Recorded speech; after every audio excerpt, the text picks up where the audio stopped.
Before talking about this series, let's rank the girls. Lastly is Itsuki. For someone who's introduced at the beginning, she sure has fallen into the background, and there has been absolutely nothing that she has offered this series. In fourth place, we have Nino. She is just a bitch, and frankly, I do not like her. Getting a lot better. Third place, we have Ichika. Her acting kind of subplot could be really interesting if they actually dived into it, but at the moment, she's just kind of there. I like her relationship with Futaro, but it doesn't really pull me in. Yotsuba is probably the best personality wise. She's always spunky and fun. She adds that bit of levity to the series, and it's just nice to see her. Miko is definitely my favourite because she is sweet and caring and clearly has a thing for Futaro, but I've only seen the first season so far. And the thing is with this is that the plot itself is really interesting. You have this guy and this girl getting married at the beginning, and then you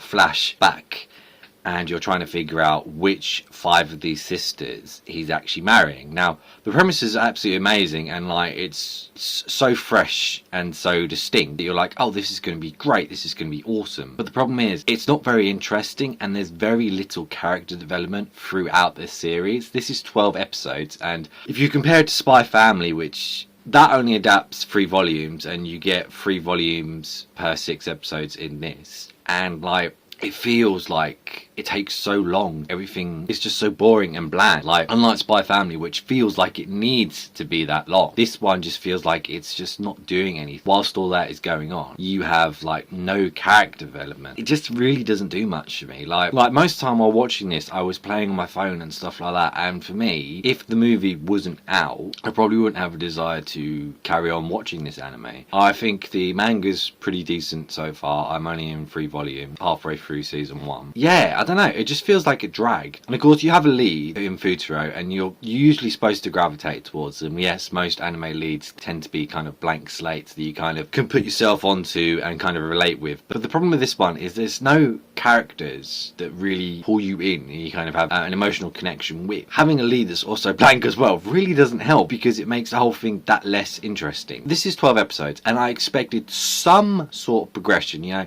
he's teaching his girls, he's tutoring them. Could we have like a goal or something? You know, they pass an exam, they actually like getting tutored, something like that. Yeah, sure, some of them fall on his side, but at the end of this season, it was essentially the same as the beginning. Like, you still had a few that just didn't like him. I think if you were to half the episodes, make it 6 episodes, and then squeeze what they did for the actual episodes, and then put the 2 episodes into 1, I think that would have worked a lot better, and it would have actually made the pacing much more needed, and it would have worked in its favour, because at the end you have a 4-part thing that's supposed to be this big thing. It's like, oh yeah, you know, we're going to talk about this guy's past and stuff like that. They never really do that. They just show a picture with him with a girl, and it's one of the quintuplets, but of course you don't know which one. And like, I know that a lot of animes do that, like Nisekoi did that really well, but it just doesn't work in this, because you've already got him like getting married in the future. You've got him tutoring the girls in the present day, so why do you need like something else in the past to say, oh yeah, you know, you met this girl in the past, you know, he's after? It's because it just doesn't make a whole lot of sense, and it just throws like a spanner in the works. It just doesn't add anything to it. And if you fell in love with this girl in the past, you're surely going to remember her name, or at least something about her.